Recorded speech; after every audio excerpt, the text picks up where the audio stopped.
marka waxaan soo dhex gashay oo lagu yiri ilaa iyo 6 cisho ilaa 7 cisho saxara dhex soconaysan nin walba wax agta daash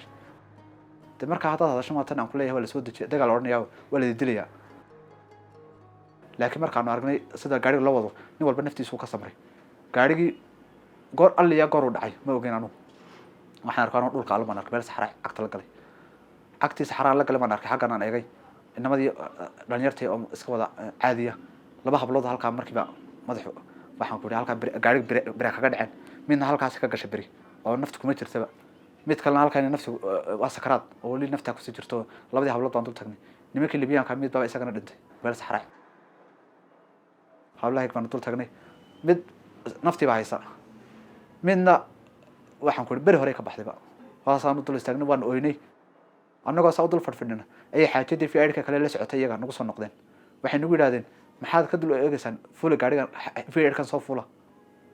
annagoo aan eegin oo meydkooda ayna qaadan oo magaranaysa ayna oranin idinka meydkiina soo qaata ayaan halkii kaga dhaqaaqnay meel bay nagu nasiyeen buurta casar bay noqotay meeshaas xaraha geed yarooda habeenkii maalintii aad ka gashay cadceed ma jirto ayaa inan baa naga xanuunsatay intaan bixin kor inan baa naga xanuunsatay inantii naga xanuunsatay ayaan nimanka u tagnay waxaan ku niri gabadh baa naga xanuunsatay gabadhaas dhakhtar baa nagu yeeri karaysaa xilligii safarka la baxay gabadh baa tii safarka ma raaciyo waxay yiraahdeen dhakhtar baan ugu yeernaa nimanka waxay nagu yiraahdeen dhakhtarka markaan ugu yeerno uu daweynaya dhakhtarkan ay noo wadaan ma aha mid dhakhtara laakiin waa mid magafa oo laakiin ayagu ugu talgalay inuu qofkan gabadhan xanuunsanaysa oo ku madaba irbadii dhimashada annagoo ma garanaysaa saadan wada eegan oo saasoo kale wada fadhino wada arkana dhamaantayo ayaa irbadii gabadhii lagu muday annagu waxaan moodanay dawa iyada ma garanaysaa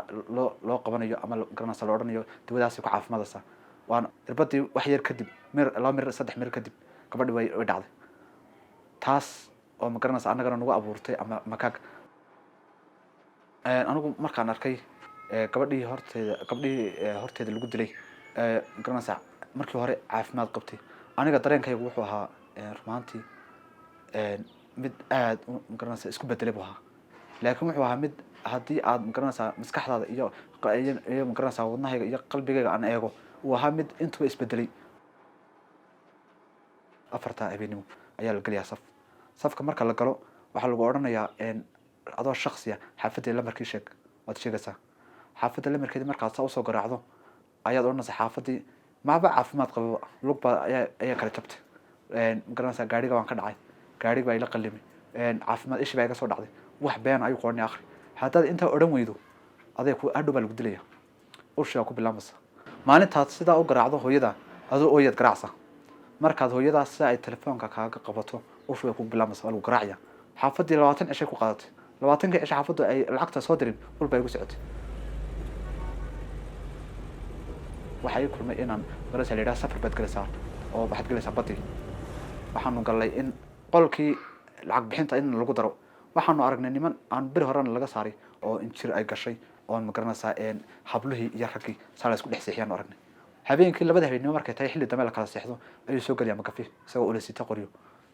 afar nin xoog waaweyn 5 nin baa soo galiya gabadh ugu qurux badnayd ayaa loo soo galay anagoo arkana way ma garanaysaa magafahay u qalantahay ay ku orneen nimankaas magafahay u qalantahay waxay ka wadaan waxay ku orneen gabadhan ma tagaysa tahriib anaga noo joogaysa gabadhaas tahriibta socdaalkeeda halka ka sii wadan lahayd ma garanaysaa safarkeeda gal lahayd ayaa halkaas ka gaaraysa gabadha waxa kugu dameynaysa maalin habeenka la baxay habeenkaas kugu dameynaysa toddobaadii fiidna badda galay bacladii buufiyay ay la qornaa socda ma garanaysaa wayda ka waliba sidii baabuurka si ka daran oo cidhiidhiya ayaa doontana loo fuliyaa wali ma garanaysaa doon lama oran kariyo rumaantii laakiin waa bac lagu buufiyay horta markii ugu horeysay waxaan garay anigu 6 jeer badda galay rumaantii waxaan salaa bad waxaad wajigeeda ugu xumbaad kala kulmaysaa ama waad ku dhiman ama waad ku noolaan awalba waxaad ku soo tal gashbaad badii waxaan ku jiray 6 saacadood baan ku jiray oo qof waliba ma tagay ayuu markab ordaya nagu horimid calankii Talyaaniga ka tagay markabka soo dhawaaday uu yimid ilaa shash noo soo diray markaan markabkiisa u galay ayaan aragnay nimankii Libiyaanka oo afkoodii ku hadlay waxay afka naga soo galiyeen Tripoli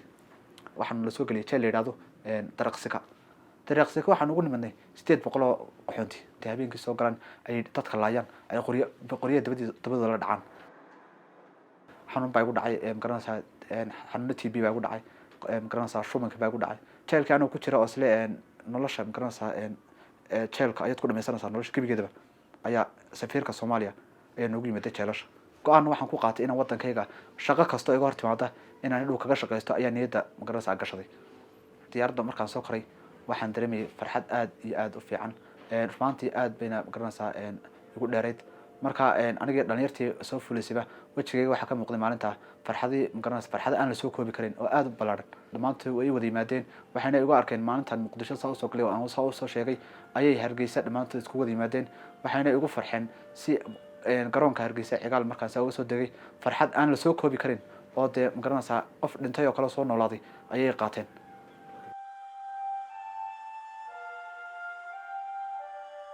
dhalinyarta rabta hadda inay taariibaan annaga hanagu tusaale qaataan horta rumaantii way jiraan YouTube-ka in badan bay noogu jiraan annagoo ka sheekaynana annagoo magaranaysaa dhibaatada ku soo bandhigana aniga waxay soo celiyay Yurub waxaan ka jeclaan jirin laakiin waxaan soo arkay xaqiiqdii maanta laga ma sheekaynayo Yurub iyo waxa ka sokeeya dhibaatadeeda